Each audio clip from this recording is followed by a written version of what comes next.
Vous êtes sur For You Télévision, mesdames, messieurs, bienvenue. Place au grand journal et au sommaire. On parle du Tchad, dialogue national vers un retour au pouvoir civil.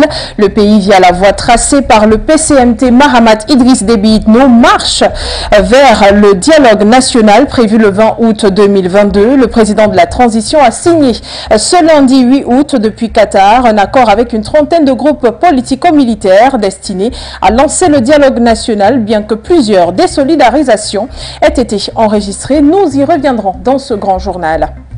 Et puis, à la une de l'actualité de ce journal également, République centrafricaine, projet de révision de la Constitution. Le peuple marque son accord. Le mouvement Cœur Uni du président Faustin Archange Touadéra a enclenché depuis plusieurs mois le processus de révision de la Constitution en déphasage total avec quelques groupes de la société civile. Une grande partie de la population a tranché et dit oui à une nouvelle Constitution. De nombreux manifestants se sont rués à Bangui en signe de soutien au projet de modification de la Constitution du 30 mars 2016.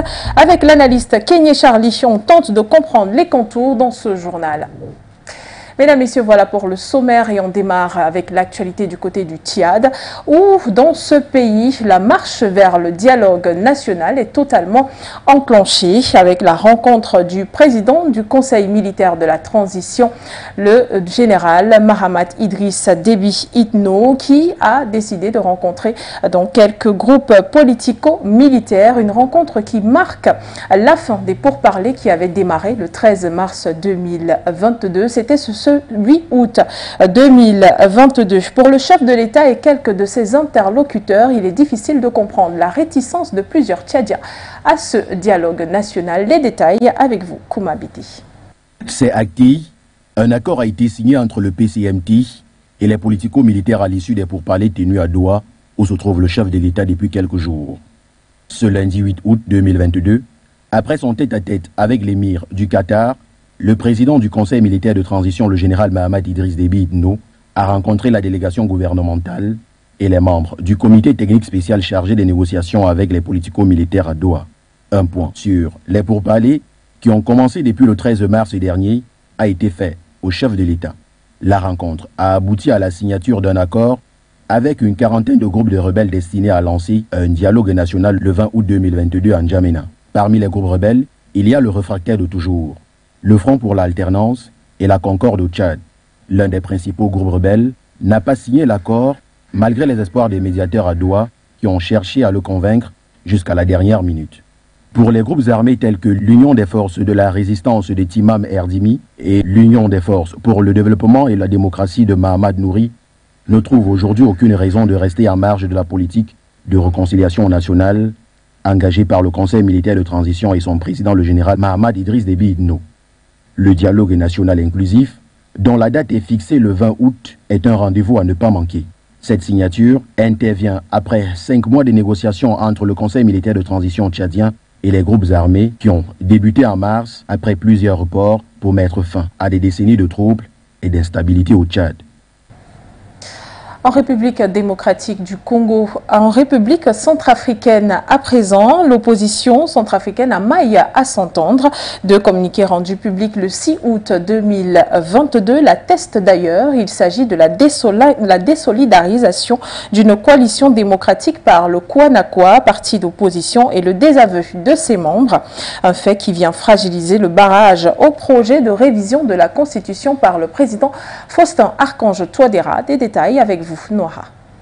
Mis ensemble en début juillet, la coalition des partis politiques d'opposition et des associations civiles réunies autour du bloc républicain pour la défense de la Constitution BRDC a désormais maille à s'entendre. La vingtaine de partis politiques s'est vue essuyer un coup fatal. En effet, le week-end dernier, du communiqué signé par les principaux partis politiques de l'opposition centrafricaine illustre cette situation. C'est le cas notamment du Kwanakwa qui, par une correspondance datée du 6 août 2022, adressée à la présidente en exercice de la coalition de l'opposition démocratique 2020, souligne son retrait de la COD 2020. Avec comme raison la non-conformité à la charte fondatrice de la COD, les divergences observées quant à l'orientation des formations politiques engagées et le désaveu de la CPC, la coalition des patriotes, pour le changement vis-à-vis de son ancien porte-parole militaire, Abakar Sabone, jugé de personnalité fourbe et opportuniste, est accusé d'avoir vilipendé le général François Bozizé via ses déclarations sur les réseaux sociaux contenues dans une correspondance datée du 7 août 2022.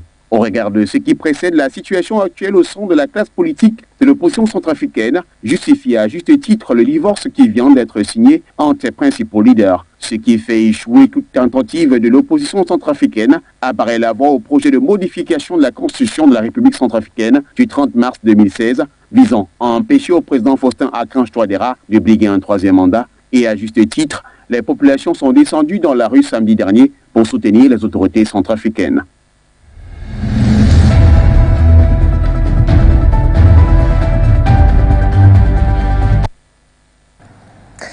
Le projet de modification de la révision de la Constitution du 30 mars 2016 en République centrafricaine est en marche. Une modification qui permettra au président Faustin Archange Touadéra de briguer un troisième mandat. Peut-on parler d'une urgence pour l'avancée du pays? On en parle ce soir dans ce grand journal avec l'invité. Il s'agit de Charlie Kenyé qui est stratège et analyste. Bonsoir et bienvenue. Alors, bonsoir, mademoiselle, madame Degout. Alors, vous me suivez? Oui, nous vous recevons. Peut-on parler d'une urgence de la révision de la Constitution dans le pays centrafricain pour l'avancée du pays? Bien, je pense que nous sommes là ici, non pas seulement d'une urgence, mais d'une avancée historique et significative justement dans le processus de décolonisation de ce pays, parce que j'ai pour habitude de dire le plus grand défi aujourd'hui qui s'impose aux États africains, c'est celui du parachèvement de processus d'indépendance qui ont jusqu'à aujourd'hui sont des processus inachevés. Donc cette logique-là s'inscrit dans cette démarche-là, à savoir justement finaliser ce processus de souveraineté de la République centrafricaine. Il faut également rappeler qu'habituellement en Afrique, le troisième mandat crée des tensions sociales. L'exemple centrafricain, lui, il va aux antipodes avec le soutien du peuple. Comment comprendre? Non, écoutez, si on s'en tient au communiqué du gouvernement sur cette affaire, le gouvernement a fait savoir que cette révision se catégorisait sur deux aspects précisément. La première, il s'agissait d'harmoniser cette constitution-là avec celle des autres pays de la sous-région, puisqu'il faut rappeler que la plupart des pays de la sous-région, il y a eu cette levée des verrous qui justement permet aux différents chefs d'État de pouvoir se présenter pour une troisième mandature. Mais une autre chose également, et on ne parle pas beaucoup, c'est de véritablement permettre au président Faustin Archange Touadéra de terminer son programme politique. Parce que, dites-vous bien aujourd'hui, on ne peut pas rester dans les mêmes schémas de la démocratie occidentale. C'est-à-dire on saurait l'appliquer tel que cela se fait de l'autre côté. Cela ne tient pas compte de nos réalités. Aujourd'hui, et j'ai pour habitude de le dire, le premier défi des États africains, c'est celui du parachèvement de nos processus de souveraineté, ce qui n'a pas encore été fait pour bien d'autres pays, beaucoup plus dans la zone francophone. Donc ça fait en sorte que le président Faustin Archange Touadéra, lorsqu'on évalue son bilan et on voit ce qu'il a fait depuis qu'il a pris ce pays-là jusqu'à l'heure où nous sommes en train de parler, on voit très bien que le mandat pour lequel il avait été élu, pour l'instant, c'est un mandat qui est en cours. Quand je parle de mandat, je parle beaucoup plus en termes de projet de société. Donc, aujourd'hui, je pense que la révision de cette constitution entre dans le cadre justement de permettre au président Faustin Archange Touadéra de véritablement finir, de terminer son projet de société pour son pays. Parce qu'il faut bien le dire, le défi aujourd'hui dans lequel est engagée la République centrafricaine, c'est celui du parachèvement de son processus de souveraineté. Et vous voyez que le président Faustin Archange Touadéra a pris des actes vraiment, ma foi, assez forts, je dirais même courageux de sa part, qui justement peuvent se lier dans ce schéma-là, à savoir parachever ce processus de souveraineté. Donc aujourd'hui, on a bien pour habitude de demander aux États africains d'aller aux élections. Vous voyez, c'est le cas aujourd'hui. On demande à un chef d'État de ne pas changer la constitution pour qu'il celui-ci ne puisse pas se représenter. Et rappelons également que la caste d'hommes politiques qui se sont organisés pour faire cette mascarade-là, on sait très bien qu'ils sont. On sait très bien que ce sont des personnes qui sont très proches de l'ambassade de France. D'ailleurs, il y a l'un des médias qui est financé par l'ambassade de France du côté de la République centrafricaine, à savoir Corbeau News, qui au quotidien essaie justement de mettre le faux poudre, de galvauder, de dénigrer la politique du professeur Faustin Archange Touadéra pour justement essayer de créer ce déphasage entre l'exécutif et le peuple. Mais il faut véritablement dire que c'est une révision qui s'inscrit pour moi dans l'ordre des choses parce que, compte tenu du bilan de ce que ce monsieur a réalisé depuis qu'il a la tête de cet État, je crois qu'on est en droit de le laisser terminer ce qu'il a si bien commencé. Maintenant, je crois qu'après ça, un autre président viendra pour justement fixer les bases de cette démocratie. Je voudrais bien parler d'une démocratie africaine, pas une démocratie occidentale, mais cette démocratie africaine. Mais pour l'instant, le plus important n'est pas dans l'application de cette démocratie telle que voulue par l'Occident, parce que c'est pas ça le défi des États africains aujourd'hui. Le défi des États africains aujourd'hui, c'est le parachèvement des processus de souveraineté pour justement permettre à ce que ces États soient libres, libres économiquement, libres politiquement, libres culturellement, libres financièrement, libres dans tous les sens pour que justement ceux qui viendront plus tard auront véritablement la charge de gérer ces pays. Merci à vous entendre, à vous comprendre. On retient tout simplement que ce sont les œuvres de Faustin Archange Touadéra qui parlent en sa faveur malgré la réticence de la société civile.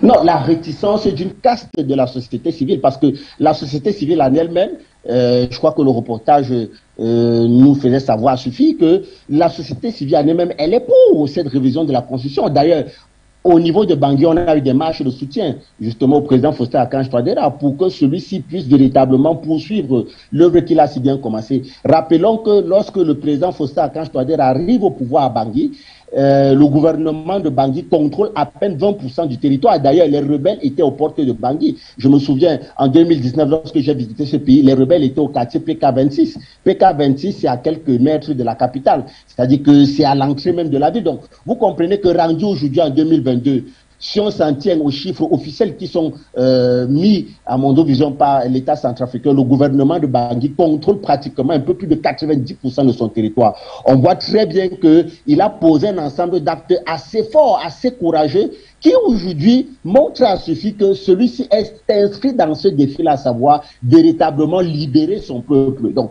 on ne saurait venir l'amener des débats de nature à respecter la Constitution. Ma foi, c'est pas ça le défi aujourd'hui. C'est vraiment pas ça le défi. D'autres viendront pour parler de ça, mais aujourd'hui, le défi, le terrain ou alors la démarche dans laquelle il est engagé, c'est celui de véritablement, restaurer l'intégrité du territoire centrafricain, 2, parachever les processus de souveraineté qui, il faut véritablement le dire, sont des processus inachevés. Parce que lorsqu'on voit les accords de coopération qui lient bon nombre de nos États, surtout de la zone franc, avec une certaine métropole dont je ne veux pas citer le nom, on comprend très bien qu'il faut aujourd'hui à la tête des États africains des hommes à même justement de mettre sur la table un ensemble de questions qui fâchent de nature à véritablement permettre à ce que les générations futures puissent bénéficier de la manne de leur richesse naturelle. Donc, je crois que c'est dans cette démarche qu'est inscrit le président centrafricain et la révision de ce troisième mandat, justement, arrive à point nommé pour permettre à celui-ci de parachever son programme politique pour son pays. Surtout que, et on ne veut pas toujours le dire, surtout que dans cette révision de la Constitution, il y a également un texte qui prévoit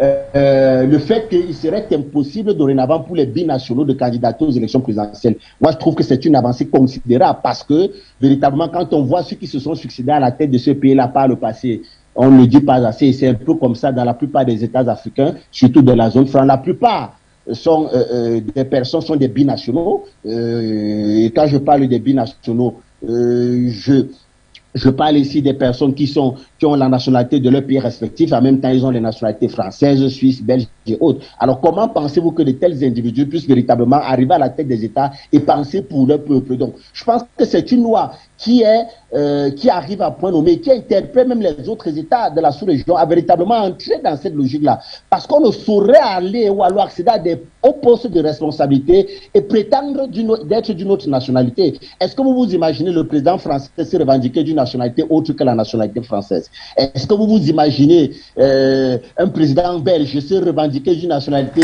un premier ministre belge se revendiquer d'une nationalité autre que la nationalité belge. Donc je pense qu'aujourd'hui, les défis qui nous incombent nous obligent justement à aller vers cette logique-là. Merci, on vous a compris, Charlie Kenyé. Cette souveraineté sera posée, viendront bien sûr voir comment est-ce qu'ils devront penser cette démocratie. Merci infiniment, vous étiez l'invité de ce grand journal sur For You Télévision. Je rappelle que vous êtes stratège et analyste. Merci.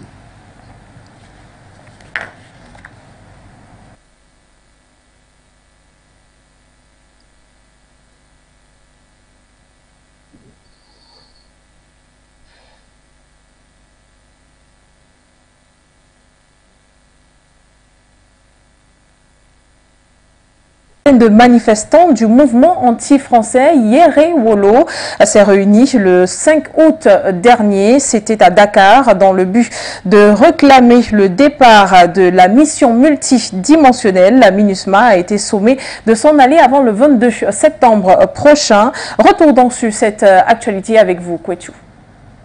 Le Yéré Wolo, un mouvement malien issu de la société civile, exige le départ des casques bleus et plus généralement de toutes les forces étrangères au Mali. Les partisans de ce groupe anti-français se sont réunis le vendredi 5 août dernier au Palais de la Culture de Bamako pour réitérer cette demande à la mission onusienne. La MINUSMA a échoué sur tous les plans. Elle est venue au Mali en 2013 pour protéger les pauvres, pour protéger les populations civiles. Tout le monde l'a vu. Selon les constats, selon les analyses, la MINUSMA a échoué. Lorsqu'on vient pour un objectif ou pour une cause bien donnée et qu'on n'arrive pas à la satisfaire, on doit donc forcément partir, a affirmé l'imam Ibrahim Sanogo, un des leaders du mouvement. Ils étaient en tout plusieurs centaines de manifestants à scander le message. Si l'ennemi découvre son front, au-dedans ou au-dehors, debout sur les remparts. Un extrait de l'hymne national du Mali qui fait office de slogan à ce mouvement créé en 2019 et qui lutte contre l'impérialisme. Le Yéré Wolo n'en est pas à son premier mouvement d'humeur et s'était d'ailleurs fait connaître du grand public à travers ses nombreuses sorties contre les forces françaises de l'opération Barkhane. Ces nouveaux soulèvements d'humeur se justifient par les récentes tensions entre le Mali et l'ONU, notamment au sujet des 49 soldats ivoiriens, prétendument casques bleus de l'ONU, arrêtés à l'aéroport de Bamako alors qu'ils tentaient de pénétrer dans le territoire malien sans autorisation. Le Yéré Wolo annonce des actions dans les semaines à venir, avec un assaut final prévu le 22 septembre 2022. Avec notre reporter Kwaka Padip, nous faisons escale à présent au Sénégal, en Côte d'Ivoire, vais-je dire, où les festivités de l'an 62 de l'indépendance ont eu lieu. C'était le 7 août 2022 dans la ville de Yamoussoukro. Eh bien, le 62e anniversaire a été marqué par le retour du défilé militaire et civil, mais aussi par une pensée particulière pour les 49 soldats ivoiriens arrêtés et détenus encore au Mali. On revient sur cette actualité dans ce reportage, regardez. Dans la Côte d'Ivoire, le pays célébrait ce dimanche 7 août les 62 ans de son indépendance avec une grande parade tout au long de la matinée des forces de défense et de sécurité dans la capitale politique Yamoussoukro. Les deux anciens chefs d'État, Laurent Gbagbo et Henri Konan Bédié, absents à Yamoussoukro, village du père de la nation, Félix Houphouët-Boigny, et capitale politique située à 252 km au nord d'Abidjan ce dimanche, n'ont pas pu apprécier le défilé militaire et civil qui effectue son retour dans la cérémonie après 2 années de commémoration sobre et restreinte au palais présidentiel en raison du Covid-19. Le défilé militaire de la fête de l'indépendance est l'occasion pour les forces de défense de montrer la face de la nation, leur capacité opérationnelle. C'est la célèbre place Jean-Paul II qui sera le théâtre de cette parade qui verra la participation de 5 731 personnes, dont 4 625 membres des forces de défense et de sécurité. Sortis massivement, les populations de Yamoussoukro ont pu prendre part à cet événement historique pour être témoins de cette célébration. Une cérémonie riche en sons, en couleurs, notamment, entre autres, les sauts spectaculaires de parachutistes ou encore le passage des forces spéciales ivoiriennes vivement acclamées lors de leur parade militaire, le défilé de ces hommes encagoulés en tenue de camouflage faisant partie des principales attractions. Présentes dans les tribunes aux côtés de leur homologue Alassane Ouattara, Oumaro Sissoko Embalo, président de la Guinée-Bissau, par ailleurs actuel président en exercice de la Communauté économique des États de l'Afrique de l'Ouest, CEDEAO, et George Weah du Libéria, tous deux arrivés à Yamoussoukro samedi soir pour vivre en direct cette grande fête du peuple ivoirien, apprécient le spectacle. Le Libéria, doublement représenté, car outre son chef d'État, un détachement de son armée a paradé afin de magnifier et consolider la coopération et les bons rapports qui existent entre les deux nations. Et en termes de rapports avec les pays voisins, ceux entre la Côte d'Ivoire et le Mali de Assimi Goïta demeurent délicats, pour ne pas dire tendus, ces dernières semaines, notamment à cause des 49 militaires ivoiriens encore détenus à Bamako depuis le 10 juillet dernier. Ce sujet aura notamment fait l'objet d'une attention particulière de Alassane Dramane Ouattara, qui samedi, lors de son allocution, a porté son soutien à ces derniers, rappelant que 850 militaires ivoiriens engagés au Mali risquaient quotidiennement leur vie pour restaurer la paix, la sécurité et la stabilité de ce pays frère. Un défilé qui, d'après les déclarations du porte-parole de l'armée ivoirienne, Étienne Otielio, s'est déroulé en l'honneur de ceux-là qui ont été interpellés au Mali, accusés par les autorités de transition militaire d'être des mercenaires. On reste en Côte d'Ivoire, mais surtout dans la mouvance de l'an 62 de l'indépendance du pays ivoirien. Et on parle de la grâce présidentielle accordée à Laurent Gbagbo sous le coup de 20 ans d'emprisonnement, ainsi que le dégel de ses comptes, annoncé par le président Alassane Ouattara lors de son discours de veille de l'indépendance du pays ivoirien. On revient sur cette actualité dans cet élément signé Emma Moto. Dans le cadre de la célébration du 62e anniversaire de l'indépendance de la Côte d'Ivoire, le président Alassane Ouattara affirme dans un discours avoir signé un décret accordant la grâce présidentielle à l'ex-président Laurent Gbagbo. J'ai signé un décret accordant la grâce présidentielle à M. Laurent Gbagbo, ancien président de la République. J'ai également demandé qu'il soit procédé au dégel de ses comptes et au paiement de ses arriérés de rente viagère. J'ai aussi signé un décret accordant la libération conditionnelle au contre-amiral Vagua Fossigno et au commandant Jean-Noël Abey, condamnés pour des infractions liées à la crise post-électorale de 2010. Par ailleurs, j'ai procédé à la signature d'un décret accordant une grâce collective à environ 3000 de nos concitoyens condamnés pour des infractions mineures. En mars 2021, Gbagbo a été acquitté par la Cour pénale internationale pour des crimes de guerre présumés commis pendant le conflit en 2011, qui a éclaté après son refus de reconnaître la victoire de Ouattara aux élections présidentielles de 2010. Cependant, en 2018, un tribunal ivoirien a condamné Gbagbo à 20 ans de prison par contumace pour le pillage de la Banque centrale des États de l'Afrique de l'Ouest. Cette grâce accordée à Laurent Gbagbo intervient après la tripartite entre le président Ouattara, Gbagbo et Bédié le 14 juillet 2022 qui visait à faire avancer le processus de réconciliation dans le pays. Elle devrait également permettre à ces leaders politiques d'asseoir les bases d'une élection présidentielle pacifique, débarrassée des fantômes du passé et qui se déroulera d'ici 3 ans.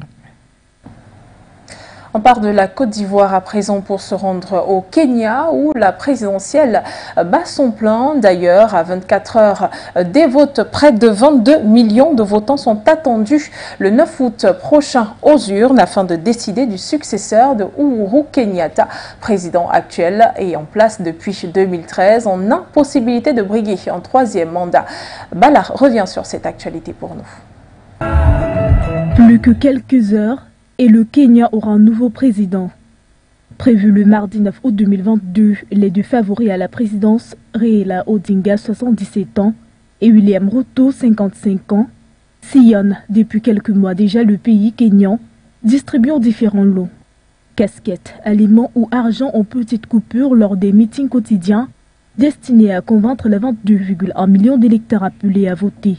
Le dernier sondage, réalisé par Ipsos le 2 août 2022, accorde 47% des intentions de vote à la coalition Azimut la Umura de Raila Odinga contre 42% pour le ticket kényan Kwanza de son adversaire.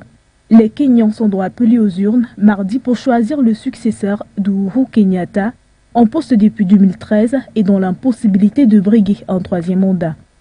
Ils doivent aussi désigner les députés et représentants locaux du pays, considérés comme un moteur économique et un point d'ancrage démocratique en Afrique de l'Est. Soutenu par son ancien rival, le président Uhuru Kenyatta, Raila Odinga, qui se présente pour la 5e fois à la présidentielle, a promis de serrer la main de ses adversaires, qu'ils gagnent ou qu'ils perdent. Pour le bien du Kenya, je serrai la main de mes rivaux et je subirai les conséquences politiques s'il le faut. Je leur serrai la main si je gagne et je leur serrai la main si je ne gagne pas. Je le ferai parce que mon amour pour le Kenya est au-delà de mon amour pour Raila Amolo Odinga. Pour gagner, un candidat doit obtenir plus de la moitié des voix et au moins 25% des voix dans plus de la moitié des 47 comtés du Kenya. L'absence de vainqueur direct signifie un second tour de scrutin dans les 30 jours. Rappelons que la précédente élection présidentielle de 2017 est entrée dans l'histoire lorsqu'une haute cour a annulé les résultats et par ailleurs ordonné un nouveau vote, une première en Afrique. Alors si les tribunaux appellent à nouveau à un nouveau vote, une telle décision aurait donc lieu dans les 60 jours suivant la décision. Les candidats ou autres personnes ont donc une semaine après la proclamation des résultats pour déposer une requête auprès de la Cour qui a 2 semaines pour se prononcer. Parlons à présent de coopération dans ce grand journal. Le Mali et la Russie regardent vers la même direction, ça va de soi. Les deux pays ont donc décidé de signer, après le secteur militaire, des États ont décidé d'accroître leur coopération, notamment sur le plan économique, sur le plan commercial, sur le plan technique, social et technologique, scientifique également, tel qu'annoncé par la diplomatie russe. Faute Ndedi a suivi pour nous cette actualité sans reportage. Bamako et Moscou ont décidé d'accroître leur coopération ces derniers mois en approfondissant certains axes. C'est ce qui justifie le communiqué de la diplomatie russe rendu public par le représentant spécial de Vladimir Poutine pour le Moyen-Orient et les pays d'Afrique, Mikhail Bogdanov, et l'ambassadeur malien à Moscou, Aruna Samake, qui ont évoqué vendredi dernier les questions d'actualité relatives au développement des relations amicales et l'élargissement de la coopération mutuellement bénéfique dans divers domaines.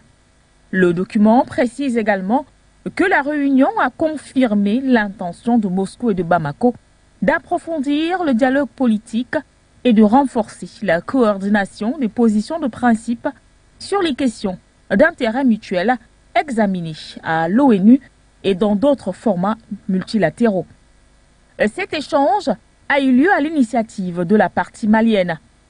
Il faut rappeler que bien qu'ayant eu lieu, le ministre de l'économie et des finances, M. Alouseni Sanou, a présidé en juin dernier une réunion de travail entre des membres du gouvernement et une délégation russe conduite par le représentant de l'Association pour la coopération économique avec les pays africains, M. André Albechenko, en visite alors au Mali pour quelques jours, suite bien sûr à la mission gouvernementale qui s'était alors rendue en Russie le mois d'avant.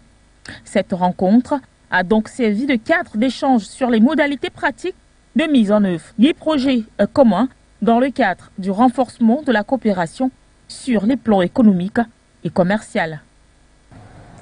Tournée africaine pour le secrétaire d'État américain Anthony Blinken, qui l'a d'ailleurs démarré en Afrique du Sud le 7 août 2022 et dans les prochaines heures, il est attendu en République démocratique du Congo ainsi qu'au Rwanda. Anthony Blinken à Pretoria a exposé les nouvelles stratégies américaines en Afrique, celles qui visent d'ailleurs à tacler et surtout à contrer l'expansion rapide de la Chine et la Russie en Afrique. Les détails avec vous, Ngeni. Afin de montrer aux pays africains qu'ils sont cruciaux sur les questions les plus brûlantes comme la lutte contre les effets du changement climatique, l'insécurité alimentaire et les pandémies mondiales, Anthony Blinken a choisi l'Afrique du Sud comme première destination. Le secrétaire d'État américain pour cette première étape a tenu à marquer le coup dans un pays qui depuis le début de la guerre russo-ukrainienne a adopté une position neutre et refusé de rejoindre les appels occidentaux à condamner Moscou. Le chef de la diplomatie américaine, dans sa politique de séduction, accompagné par Antoinette Sitol, s'est ensuite rendu au mémorial Hector Pieterson à Soweto, près de Johannesburg, étape de nombreux chefs d'État en visite officielle. Il a visité le musée bâti en hommage aux étudiants tués dans une manifestation de lycéens et collégiens en 1976 lors d'une répression policière qui choqua bien au-delà du pays et fut un tournant dans le combat contre le système sud-africain de l'apartheid, discriminant la majorité noire du pays et finalement aboli en 1991. À l'image de Sergei Lavrov, le chef de la diplomatie russe, également de passage sur le continent africain, Antony Blinken a profité de son passage en Afrique du Sud pour annoncer des couleurs sur le déploiement de la stratégie des États-Unis en Afrique pour un tête-à-tête avec son homologue sud-africaine, Naledi Pandor. Après Johannesburg, le secrétaire d'État américain se rendra par la suite en République démocratique du Congo, puis au Rwanda, deux pays qui depuis peu se regardent en chien de faïence. Et c'est la fin de ce journal, mesdames, messieurs. Merci de l'avoir regardé sur For You Télévision. L'information et les programmes se poursuivent. Au revoir, Yamoussoukro.